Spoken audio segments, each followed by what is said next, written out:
तो 3 कुतुब मीनार, उसको अगर आप एक के ऊपर एक खड़ा कर दीजिए, 3 कुतुब मीनार को, एक कुतुब मीनार, इसके ऊपर एक कुतुब मीनार और इसके ऊपर एक कुतुब मीनार, ये 1 कुतुब मीनार, 2 कुतुब मीनार, 3 कुतुब मीनार जब खड़ा कीजिएगा तो बनेगा एक भव्य मंदिर। इतना ऊंचा बन रहा है। मंदिर को इतना ऊंचा बनाने की वजह यह है कि इसके सबसे ऊंचे शिखर से पूरे ब्रिज के दर्शन किए जा सके। ब्रिज का यह पूरा इलाका मंदिरों, नदी, तालाब, जंगल, पहाड़ियों से भरा पड़ा है। इस पूरे इलाके में भगवान कृष्ण की लीलाओं की बहुत सी कथाएं जुड़ी हुई। इसलिए मंदिर प्रबंधन ने तय किया कि मंदिर को इतना ऊंचा बनाओ ना कि ब्रिज के इलाके जैसे वृंदावन, मथुरा, गोकुल, बरसाना, नंदगांव और इसके आसपास के इलाकों को एक जगह से देखा जा सके और ब्रिज के इलाके से गुजरते लोगों को भी यह मंदिर दूर से ही दिखाई देगा। आने वाले कुछ दिनों में मथुरा के आसपास यमुना एक्सप्रेसवे से गुजरते हुए आपको यह मंदिर साफ साफ दिखाई देगा। आप में से बहुत सारे लोगों के मन में यह सवाल आ रहा होगा कि यह मंदिर कब तक तैयार होगा। इसके बारे में आपको आगे बताऊंगा और मंदिर की खासियतें भी बताऊंगा। पहले इस मंदिर की भव्यता और ऊंचाई के बारे में आपको इस मंदिर की तुलना दुनिया के दूसरे पवित्र इमारतों और ऐतिहासिक इमारतों से करके बताता हूं। जैसा मैंने आपको बताया कि वृंदावन में बन रहे सबसे ऊंचे चंद्रोदय मंदिर की ऊंचाई 210 मीटर, यानी यह मंदिर दिल्ली में मौजूद कुतुब मीनार से 3 गुना ऊंचा होगा।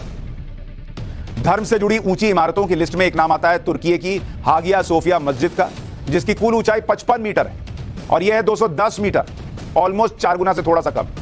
दूसरी इमारत है आगरा का ताजमहल, इसकी ऊंचाई है 73 मीटर। इसके अलावा लंदन की सेंट पॉल कैथेड्रल चर्च है, उसकी ऊंचाई है 111 मीटर, उससे ऑलमोस्ट डबल से बस थोड़ा सा कम होगा यह मंदिर। लंदन के इस चर्च से भी चंद्रोदय मंदिर करीब 100 मीटर ऊंचा होगा। आप सोचिए, तो आप देखिए यह मंदिर है और इसके बगल में हमने 3 कुतुब मीनार एक के ऊपर एक खड़े कर दिए हैं, तब जाकर यह मंदिर के बराबर पहुंचा और बाकी तो बहुत ही नीचे। इतना भव्य और शानदार मंदिर बन रहा है। दूसरी खूबियों के बारे में भी बात कर लेते हैं, क्योंकि यह सनातन धर्म और मॉडर्न साइंस का एक अद्भुत उदाहरण बनने जा रहा है। परंपरागत द्रविड़ और नागर शैली में इसे बनाया जा रहा है। यह मंदिर 200 सालों में अब तक का सबसे आधुनिक मंदिर होगा।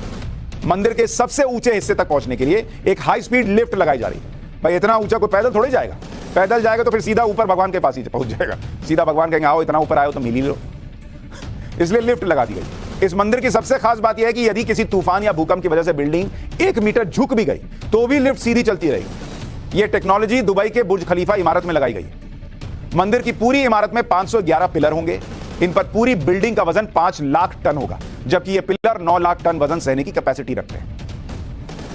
मंदिर के ऊपरी हिस्से में ही 4D तकनीक से बनाए गए देवलोक और देवलीलाओं के दर्शन भी किए जा सके। इसके अलावा श्री कृष्ण के जीवन लीलाओं को जानने के लिए थिएटर होगा, लाइब्रेरी बनाई जाएगी। सबसे खास बात यह है कि 26 एकड़ से ज्यादा के इलाके में बन रहे चंद्रोदय मंदिर को भगवान कृष्ण के जमाने में रहे वृंदावन के स्वरूप में तैयार किया जाएगा। इसमें 12 आर्टिफिशियल जंगल बनाए जाएंगे, जिनमें फलदार पेड़ होंगे, बगीचे, तालाब और झरने भी दिखाई देंगे। पूरे मंदिर का पूरे तरह से घूमने में श्रद्धालुओं को 3 से 4 दिन लग जाएगा। इतना भव्य मंदिर होगा, आप सोचिए। इसलिए इसमें रहने की व्यवस्था भी की गई है। साल 2006 में इस्कॉन के बेंगलुरु के श्रद्धालुओं ने इस मंदिर को बनाने की योजना बनाई थी।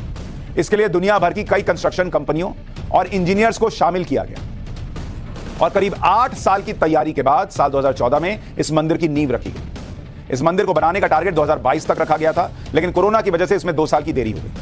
अब यह मंदिर इस साल कार्तिक के महीने में यानी अक्टूबर नवंबर के बीच खोल दिया जाएगा, लेकिन पूरा मंदिर 2026 में बनकर तैयार होगा।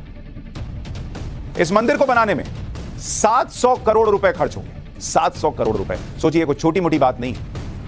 2014 से बनते बनते 2026 में कंप्लीट होगा, करीब 12 साल में 700 करोड़ की खर्च से। लेकिन इतना भव्य मंदिर होगा कि जाइएगा तो मन गदगद हो जाएगा। इस मंदिर के बनने के बाद ब्रिज के पूरे इलाके में पर्यटकों और श्रद्धालुओं की संख्या बहुत बढ़ जाएगी, जिससे आसपास के इलाके की इकोनॉमी को बड़ी मदद मिलेगी। इसके बारे में भी आगे बताऊंगा, लेकिन उससे पहले दुनिया के सबसे बड़े मंदिर की कुछ तस्वीरें दिखा देता हूं। कुछ दिन पहले मैंने आपको पाठशाला में दुनिया के सबसे बड़े वैदिक मंदिर के बारे में बताया था, जो बंगाल के नदिया जिले के मायापुर में बनाया जा रहा है। यह करीब 28 लाख वर्ग मीटर में फैला हुआ दुनिया का सबसे बड़ा मंदिर होगा। यह उसकी तस्वीर है जो बंगाल में बन रहा है।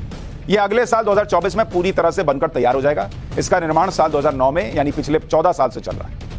वैदिक मंदिर की विशालता का अंदाजा आप इस बात से भी लगा सकते हैं कि इसकी नींव करीब 100 फीट गहरी है, यानी जमीन में 10 मंजिला इमारत के बराबर तो इसकी नींव है। मंदिर का निर्माण पूरा होने के बाद यहां एक साथ 10,000 लोग भगवान नरसिंह के दर्शन कर सकेंगे, जबकि मंदिर परिसर में करीब 1 लाख लोग आराम से घूम सकेंगे। इतनी जगह हो, 1 लाख लोग अंदर घूमेंगे भाई। इस मंदिर की लागत करीब 1000 करोड़ रुपए आएगी। सबसे बड़ी बात यह है कि मंदिर की आध्यात्मिक, सांस्कृतिक और ब्रह्मांड के वैदिक मॉडल का सबसे बड़ा केंद्र होगा।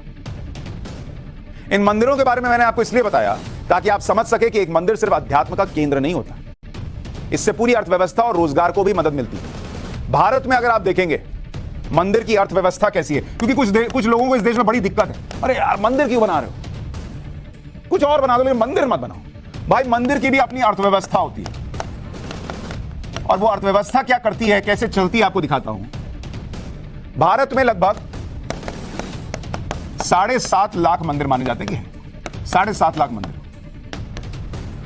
और मंदिरों की सालाना इकोनॉमी जो है ये करीब करीब 2 लाख करोड़ रुपए की, 2 लाख करोड़ रुपए। अब आप सोचिए कि कितने लोगों का घर इस मंदिर वाली इकोनॉमी से चलती है। अगर सिर्फ 6 मुख्य मंदिरों की बात करूं, उसकी कमाई जो है कैश में 24,000 करोड़ रुपए बैठती है।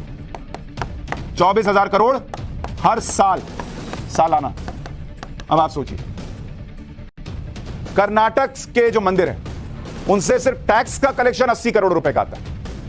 मंदिरों से उस शहर में पर्यटन किस तरह से बढ़ता है, उसके सिर्फ 3 उदाहरण बताता हूं।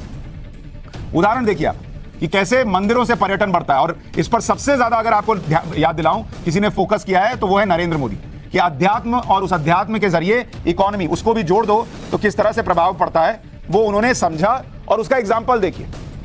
इकोनॉमी देखिए, वाराणसी जहां पर विश्वनाथ कॉरिडोर बना, वहां जो इकोनॉमी है, पर्यटक जो है 1000% पर्यटक बढ़ गए, 1000%। अब बताइए, कोई आ रहा है वो मिठाई खरीद रहा है, प्रसाद खरीद रहा है, माला खरीद रहा है, होटल में रुक रहा है, टैक्सी में चल रहा है, ऑटो में चल रहा है, कहीं ढाबे पे बैठ के खाना खा रहा है। महाकालेश्वर जो आपको बताया था कॉरिडोर बना है, महाकाल कॉरिडोर, वहां पर 1796% पर्यटक बढ़